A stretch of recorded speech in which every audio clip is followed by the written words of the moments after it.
Hello and welcome to World Talks. My name is Diana Skaya. As the world watches the evolving situation in Ukraine, the question remains, will a full ceasefire actually take hold, or is Russia simply buying time to strengthen its position? Now, with U.S. diplomacy shifting, potential economic deals with Moscow on the table, and new strategies for Ukraine's defense being discussed, the stakes have never been higher. And joining me now to discuss are my two guests, Jozef Hrabina, Geopolitical Risk Advisor at GeopoLytics, and Editor-in-Chief of the Kyiv Post, Bohdan Nahaylo. Gentlemen, welcome to World Talks here this morning. Good morning. Good morning. Right.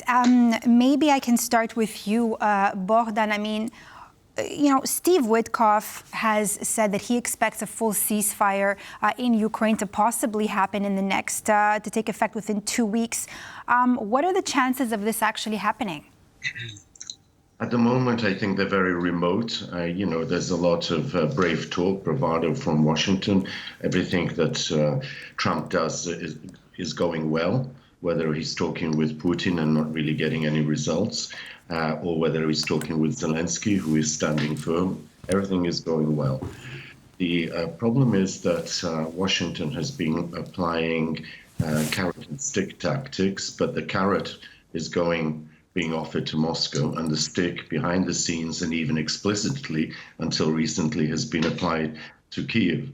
And yesterday, before the talk that occurred between Trump and Zelensky, Zelensky made very clear that Ukraine is standing firm and it won't be bullied. He didn't use that language. Obviously, he's using very diplomatic language. He doesn't want to alienate Trump further. But he made it clear that Ukraine is not going to simply do as it's told by Washington, that it's sticking to its own positions. And we've seen nothing from Moscow to suggest that they are meeting the requests from the American side to hold a ceasefire. This very morning, there was a very serious attack on a city, Kropyvnytsky, which suggests that peace is not in the air as far as Moscow is concerned. Jozef, I do see you shaking your head there. Would you like to comment on that? And also, it's almost as if we can say that Russia is actually not making really any concessions to this. At what point do you think that, the Trump administration will actually take action to address, if we can call this Putin's game? Well, I must agree that there is no peace in the air so far. And it is very concerning. I thought that by end of Q1 we will have at least some contours of peace outlined, or at least some truce agreement. Unfortunately, I don't think Russia is in a position to make any concessions. Can you name a single conflict in a human history, in a written history, where the victorious power would make any concessions to a defeated power? I don't think there's one. You can name one conflict out of many. So this is the situation. Russia doesn't feel a need to negotiate. On the other hand, I think this, I would say, vacuum or this chaos is really playing into Russians' hands. They used the situation to take over Kursk Oblast, and they're ramping up offensive around Pokrovsk again.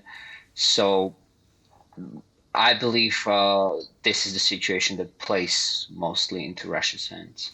And what about, Jozef, let me ask you just this. Do you think that Putin is actually trying to play with time to press home Russia's military advantage? Yes, of course. If you look at the battleground dynamics, Ukraine's army is in a very poor state, and it was in a very poor state before Trump's administration took over.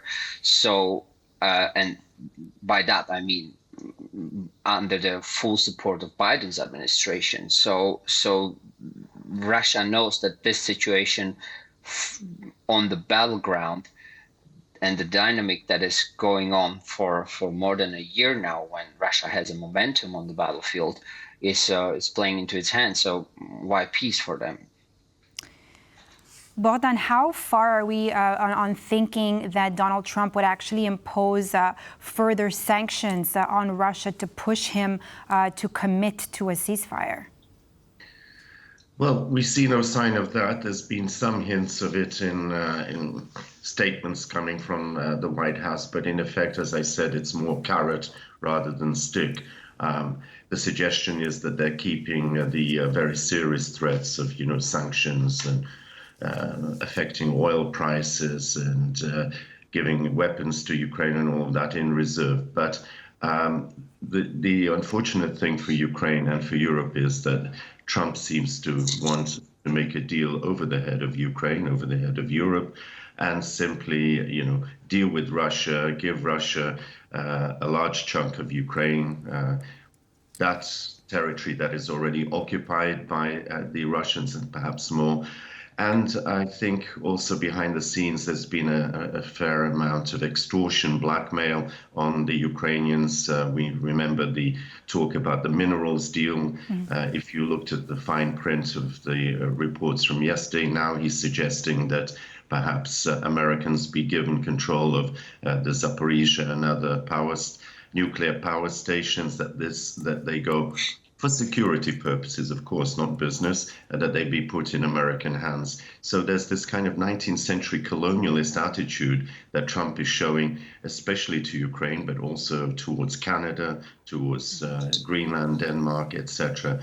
So one doesn't really know what is actually being said behind the scenes. It's all kind of glossed over. And as I said at the outset, Trump wants to make it seem as if he's in full control. Everything, quote unquote, is on track. I mean, you did mention the mineral deals there. Do you think that Russia could actually come in between Ukraine and the United States when it comes to the minerals deal? I mean, according to Putin's special envoy, Kirill Dmitriev, Moscow is reportedly considering a potential deal with the U.S. to mine rare earths in Russia. Commentary on this, maybe, Jozef?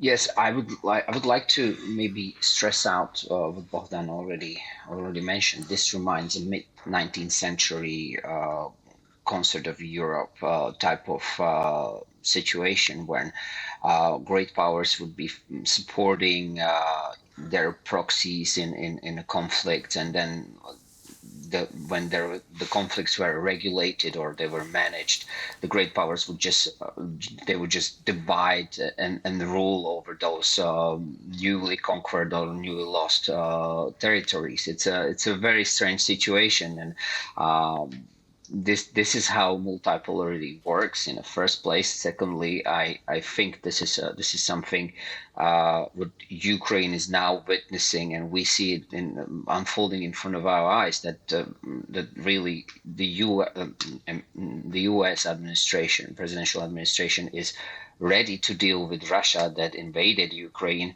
and portion Ukraine for minerals and other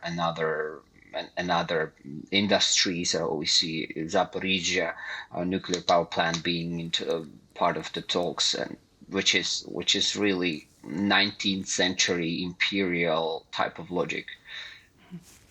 Bohdan, you did mention also about military assistance to Ukraine. I mean, Putin said that, of course, a ceasefire would only work if Ukraine's allies actually stopped aiding it militarily. But now, yesterday, we learned that Trump wants to help Kyiv with acquiring those air defense systems in Europe. Do you think this is actually like a herald of change in Trump's approach to Moscow and Moscow's demands? There's a subtle change. The fact that they talked about delivery of Patriot missile systems is a positive thing, but it might be part of the pressure that's being placed on Ukraine. Ukraine is desperate to get more weapons, munitions, particularly protection against missile and drone attacks. So we don't know if this is a generous act or whether this is part of the pressure, to get Zelensky to agree to America's terms. But the main thing here, look, we're talking about a ceasefire, yes, but the reality is that America has deserted its allies. It voted in the UN General Assembly recently against Ukraine, in effect, by not wanting to admit that Russia is guilty of aggression. It's dealing with a war criminal. Trump is talking to a war criminal, and he's suppressed many bodies that are dealing with Russian war crimes. He's pretending that that's not happening, that he's just talking to another neighbor and trying to settle a local conflict and perhaps win the Nobel Peace Prize as a result of that. But it's a very cynical approach, which means he's deserted his NATO allies, he's deserted Ukraine, and is trying to reap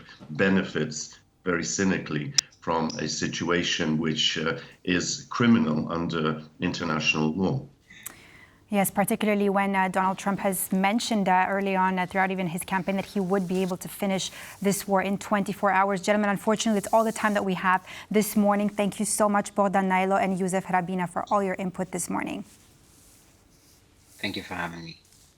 Thank you. And that completes this edition of World Talks here on TVP World. I'm Diana Skaya. Thanks for watching.